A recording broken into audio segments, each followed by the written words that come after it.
आज के वीडियो में हम देखेंगे 43LJ522 LG का जो टीवी है इसमें ब्लू कलर की पिक्चर बन रही है। इसकी वजह क्या है देखेंगे आज के वीडियो में। ये टीवी खुलेगा तभी तो रिपेयर होगा, लेकिन ये लॉक वाले टीवी होते हैं, जिसे खोलने का तरीका कैसे होगा, क्योंकि इसमें स्क्रू कम होते हैं, लॉक ज़्यादा।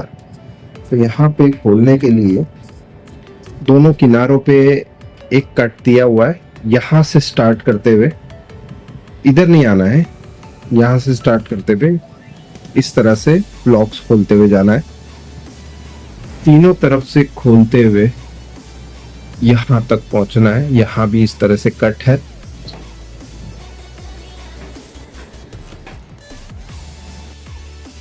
लीजिए दोस्तों, ये कांड हो गया।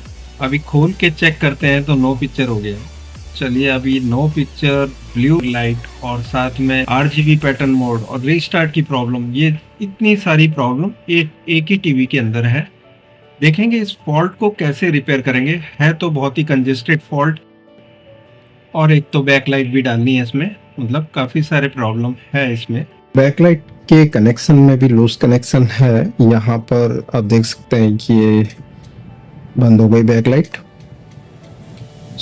इस कंडीशन में हम चेक करेंगे सभी वोल्टेजेस। हमें जहाँ गड़बड़ी दिखेगी वहाँ पे फॉल्ट मिल जाएगा। साथ में इंडिकेटर लाइट भी बंद हो जाती है, तो ये क्लियर है कि यहाँ पर प्रोसेसर ने काम करना बंद कर दिया है। ये लूज कनेक्शन की वजह है।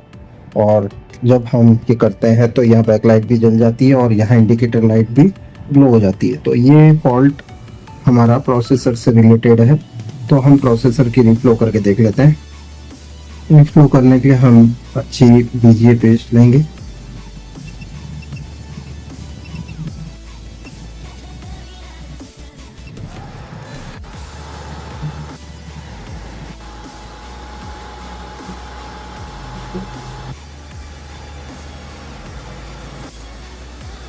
तो यहाँ पे आप देख सकते हैं एकदम कंप्लीट हो गया। अब ये इसमें कुछ भी प्रॉब्लम नहीं है। थी प्रोसेसर के ड्राई सोल्ड, जिसकी वजह से प्रॉब्लम थी। मदरबोर्ड के लूज कनेक्शन को ठीक कर लेने के बाद, जो कि हमने प्रोसेसर को रीफ्लो करके ठीक किया था, अब हमें बैकलाइट का भी काम करना है। बिकॉज कलर जो आ रहा था इसमें वो ब्लू कलर में पिक्चर बन रही थी, जिसकी वजह थी बैकलाइट। हमें अब बैकलाइट चेंज करनी है। पैनल असेंबली ओपन करके हम बैकलाइट तक पहुंच सकते हैं।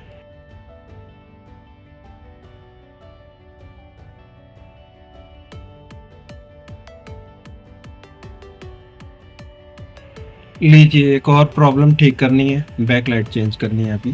तो हमें बैकलाइट मंगानी पड़ेगी इसे ठीक करने के लिए।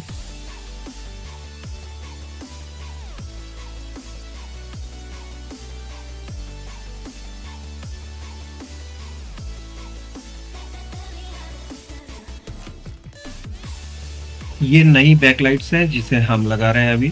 इसकी टेप्स नहीं आई थी, डबल साइड टेप्स हम अभी लगा रहे हैं। और उसके बाद हमें बैकलाइट चालू करके देखना है। बैकलाइट में कुछ लूज कनेक्शन भी थी, उसे हमने ठीक किया। इसके कनेक्टर्स मेल फीमेल के निकाल के डायरेक्ट सोल्डरिंग करके ये मेल फीमेल का सॉकेट हमने निकाल दिया। इसमें टीवी बंद चालू भी हो रहा था, जिसके वजह से बैकलाइट भी बंद हो जाती थी, पिक्चर भी चले जाती थी। कोई अलग अलग तरह की इरेटिक प्रॉब्लम दे रहा था। हमने प्रोसेसर की रीफ्लो भी किया इसमें। अब एकदम परफेक्ट है, कितना भी हिला डुला लो अब ये परफेक्ट चलेगा। इसमें हमने प्रॉब्लम सॉल्व कर दी। इसकी जो प्रॉब्लम मेन थी बैकलाइट की और प्रोसेसर ड्राई सोल्डर थी। इसमें टोटल LEDs 24 है, 3 स्ट्रिप में। एक स्ट्रिप में 8 है, टोटल 24। ये सब मिला के इसके वोल्टेज लगभग 60 वोल्ट के अंदर होने चाहिए।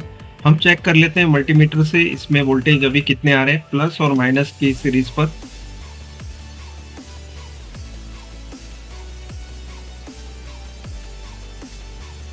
यहाँ पर हमने प्लस कनेक्ट किया और माइनस के बीच में हमें लगभग 54.5 वोल्ट मिल रहे हैं, जो कि बिल्कुल सही है।